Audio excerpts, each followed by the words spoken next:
just about. Well, there you go. It's another day. The sun's shining behind you there, Pete. Looks like it's a sunny day here. Must be a bit cool where you are. I got the heater going. So tell us about it. What's the picture? Well, the blue sky is actually in Rotorua today, but not in that photo. So Okay. that's one of my photos when I was down the ice, and that's just behind me is Mount Erebus, and that's out on the Ross ice shelf. We were heading towards a place called Marble Point on a fuel train. So yeah, it was a great trip. Awesome Good photo. and cold. So it was about minus 30. Oh. Okay. Yeah. Excellent. Thanks for sharing. That's a pretty awesome photo. Yeah. One of my favorites. Yeah. So I thought I'd kick off today with something that's been running around the internet for the last 4 or 5 days, and it's and now it's made its way to Stuff, which is the application to have the Bravery Award for Private Stewart up on the mountain, where he lost his life along with others in a blizzard, upgraded to the I think it's the New Zealand Cross, and as it would appear, as is consistent with any government, they won't turn over the decision of a previous government. They just follow the well-worn beaten path of it's better to have the information at the time. It strikes me as quite funny because Bernie Isherwood turned out to be the guy running the court of inquiry into the incident, and would have all the information at his fingertips as to what occurred. And so his recommendation to upgrade the award kind of strikes me as being quite contemporaneous with the fact, because he's carrying out an inquiry. So what are your thoughts? Have a scribble. There's a few postings of the article on Stuff, a couple of pages, I think the Onward Bar plus the Southeast Asian veterans. But be aware, this isn't the only time that this has happened. So if we go back to post-World War II, we've got Lance Sergeant Hani Manahi, who was originally recommended for a Victoria Cross. That didn't eventuate, and it was downgraded. And in that one, when you do a little bit of research, as I understand it, there's a lot of paper missing. People made some alterations to the paperwork, but no one put their hand up to claim who did it. But we've also got here in New Zealand, again, 2 cases. One is Trooper Tare from Vietnam, and a recommendation was made by his patrol commander for an award following his actions following the death of Sergeant Graham Campbell on patrol and his extraction of the troops from that conflict zone. And the other is the recommendation by Colonel Norman Fry for 3 of his platoon, Victor 6, during an assault on a bunker system in Vietnam. And one of his troops, John Adams, military medal, but the other 3 that played an important part, so Galley, Papuni and Williams, were turned down, and the paperwork was submitted post the patrol. So it's like pretty contemporaneous with the action. It was approved by the CO, I think it was Brian Monks of Victor 6. And the killer of that was the fact that, there's a quota system and we can't issue more than XYZ number of medals of this sort or that sort. Well, strange as it may seem, people have done their research. And what did they find? Well, how interesting. Several of the New Zealand companies didn't have a quota. Their quota was 0 awards for bravery, yet many of their troops, MIDs, MMs, and the similar ilk, were awarded, even though there was a quota saying you can't have any medals, New Zealand, because we, the Australians at 1ATF, run the show and we're not going to give you any of our quota. So that kind of blows some holes in there. So I think it's a matter of watch this space. And the second thing is I have to take my hat off to both Bernie Isherwood and those that are involved with him, and to Colonel Norm Fry. In Norm Fry's case, he's been battling now for, I think, 52 or 53 years for the recognition of the service of his troops in saving 2 Australian tank crew when their tank, Centurion tank, was hit by an RPG. So the commander and the I think it was the radio operator were taken out of the tank by Papuni and maybe John Adams, I think, and taken to the back of the tank where they were a bit sheltered. And Galley and Williams were the medics who applied immediate first aid, and both cases were able to save lives, which I think is pretty important. And I'm sure that the families of those that Private Stewart's bravery saved would be a little bit upset by the fact that his gallantry on Ruapehu hasn't been fully recognised as it should. There you go. That's my beef for this morning. I've had a grump. Pete, what's on your mind? Yeah. I was just thinking, I know both of those stories that you're talking about, and yeah, well, all the stories actually. So it's interesting that the quota system, you just reminded something of my father told me a long, long time ago.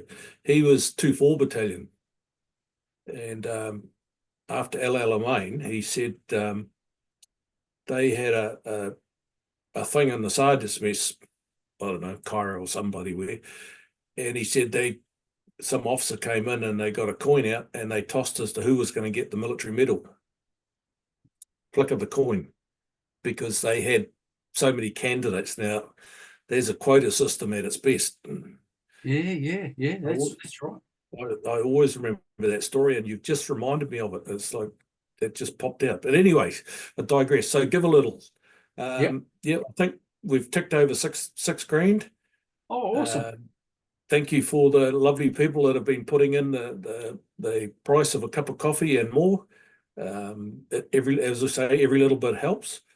The other thing that I'd like to say this morning is there's a reason I changed my photo, is I thought, just as an aside and just to add a bit of interest to our Facebook page, is if guys could go digging through their photo collections and bring out something really interesting from their tours of, it could be anywhere, but not just post the photo on the Facebook page, also post the date, who was there, blah, blah, blah, a few facts and figures about it. And let's have a bit of fun and add some comments and things like that. So good idea. Good idea. I like that, Pete. So that was a good move to put the ice behind you and start the conversation. Well done. Yeah, it was. I mean, it was just because the other day I had to go and find a photo and I found this one and I thought, oh, okay, I'll pop that one up instead of the railway station at Wairu, also in the snow. I lived a cold life. and look, it's there is a little bit of a difference between today and 40, 50 years ago. Yeah. Everyone's got a camera with them pretty much 24 hours a day, 7 days a week these days. Yep. Yeah. Some of those old photos, like some of mine, deteriorated over time. Yep. Because they were on the old glossy paper and they had to be printed and negatives and all that kind of carry on.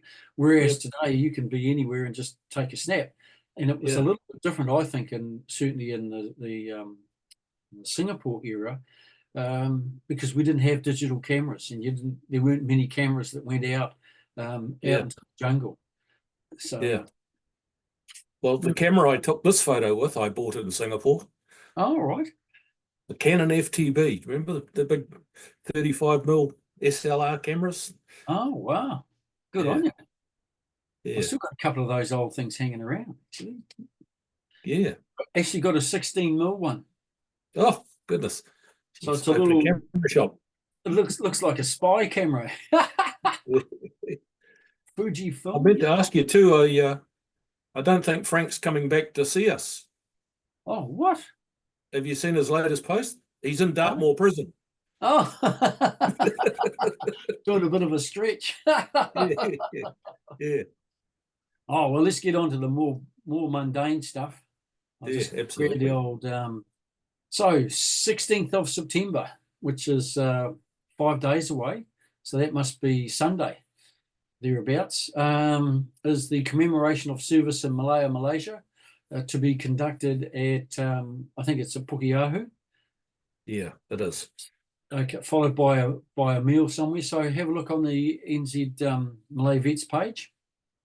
And the 20 and 21st of September, New Zealand Forces former Republic of Yugoslavia 30th reunion, and Interfet East Timor 25th reunion being held in conjunction. I'm not sure where that is, but if you've been involved, ask around, knock on some doors, send some emails, and you'll find out. Also, the 21st of September, the national commemoration of service in Timor-Leste. So there you go. There's something else to happen in Wellington. That'll be the following weekend, or just about the Friday following the 16th. What have we got? The Vans Clinic that's being run at Wigram on the 15th of October. All the slots are currently filled, but there is space for about 3 reserves, all on the first in, first served basis. So make contact with one of the guys at the next coffee day, which is the end of the month. I think it must be about the 27th of September in the Air Force Base at former Air Force Base at Wigram, now the museum. And also the Canterbury Veterans Hub Coffee Day, or DAR, has its own Facebook page now. So check it out. It is the Canterbury Veterans Hub Coffee Day. So you might be able to get some information as to who to contact about the 15th of October if you want to go on that reserved list.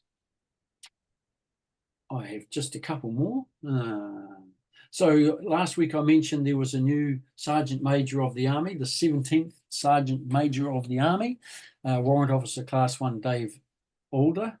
Was appointed to the role by the Chief of Army, Major General Rose King, not last week, I think the week before, and assumed his responsibilities at the end of August.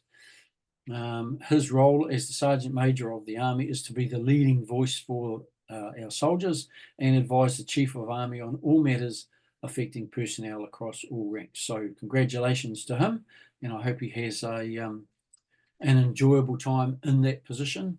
I'm sure it will be a bit of a challenge, but also quite interesting to see what's happening in the modern army. And our congratulations go out to Ngāwai Hono i Te Pou Paki, who is the new Maori Kuini, takes over from her father, the late Kingi Arakinui Kingi Tuheitia. And our condolences to her and her family, her mother and brothers, on the passing of her father. So that's about that, apart from the last post and crossing the bar. So let's have a look. This is all the way from Dartmoor Prison. M15329, Isles Robert Edward, known as Grumpy or Bob. He was the store's warrant officer in the RNZN, joined on the 10th of March 55 through to the 1st of March 76. Crossed the bar on the 2nd of September. A memorial service was held for Bob on the 9th of September 2024. 342806, Tyson Richard Samuel, Royal New Zealand Volunteer Naval Reserve, HMNZS Napona, crossed the bar on the 31st of August 2024 after a long illness. A funeral service for Richard has already been held. De Vries, Ninka, I hope that's right, leading medical assistant, RNZN. Link crossed the bar on the 7th of September 2024 after a long illness. A celebration of her life will be held at the Beecham Crematorium Chapel, 167 John F. Kennedy Drive, Milson, Palmerston North, tomorrow, That's Thursday, the 12th of September at 2:30 p.m. And last but not least, Tuhatia Potatau Te Whero the 7th. GCCT KSTJ KCLJ, 2nd of April 1955 to the 30th of August 2024, member of the RNZA from 1974 to 1976. So we offer our condolences to the families. If you need support or assistance post the passing of a loved one, reach out to either your RSA local support advisor, or you can make contact with the Southeast Asian Veterans Association committee, and we will point you in the right direction. Pete, you up for the ode? Yeah, okay. Thanks, mate. That's all good for the day, is it? Yep. Yeah. They shall not grow old as we that are left grow old. Age shall not weary them, nor the years condemn. At the going down of the sun and in the morning, we will remember them. We will remember them. Thanks for joining us. I hope your day's going well wherever you are. And don't forget, ring your mates, send them an email, stay in touch. And if you find someone who's in need of assistance, who's a bit reticent about doing that, get in touch with the committee here or your local RSA support advisor, and we'll see what help we can get them either through Veterans Affairs or through the RSA network of support. The important part is stay in touch. Keep in touch with each other, look after each other, ask the questions. How are you doing? Don't accept the bullshit answers that we're all very good at. I'm fine, thank you very much. Even if we're not. Be bold. And I think that's the lesson from the first article this morning about Private Stewart. There's a certain amount of courage and boldness issued or exemplified by the actions of Colonel Bernie Isherwood and Colonel Norman Fry in continuing the battle for recognition for their troops or people who are actually deserving of recognition. For, in Norm's case, 53 years, and in Bernie's case, nearly 30 years now. To get up every day and do that sort of thing and to not give up is important. And at a time when our NZ Defence Force is suffering from people pulling the pin and going to a career or venturing across the ditch to the Australian forces, we need to retain them. And I'm not saying that issuing out baubles and awards is one way of doing that, but actually it's a way of recognising exemplary service by, in both cases, or all three cases I'm aware of, so Private Stewarts, Privates Galley, Hapuni and Williams, and Trooper Tare. So these aren't the people who are... Recognition, that's what it's all about. Yeah, they're not the people at the top of the tree. They're the people on the ground doing the job. And their service, and certainly their brave service that goes beyond what is just doing your job, needs to be recognised. And those who are currently in service will know that when they step up and do something that's just in front of them, that they have to respond to, that their training will help them respond to, their service will be recognised. So there you go. I'll leave that with you for the week. Enjoy the day, enjoy the rest of the week, and we'll catch you the same place, same bat channel next Wednesday. Thanks, Pete, for joining us. I don't know when Frank's back, but if he's doing a lag in Dartmoor, it could be a while. he's probably looking for all one of the two Ronnies. What's his name? Porridge. and Can't get to everyone. Apart from the just the brief reminder from Pete, grab your photos, put them up on the Siava page, and make some comment. You know, who are those handsome young men, either in or out of uniform, and I'm talking maybe civilian clothes here, not au natural, who appear. Let's see what conversations we can start. Thanks for that. Thanks for joining us. Catch you next week. See ya.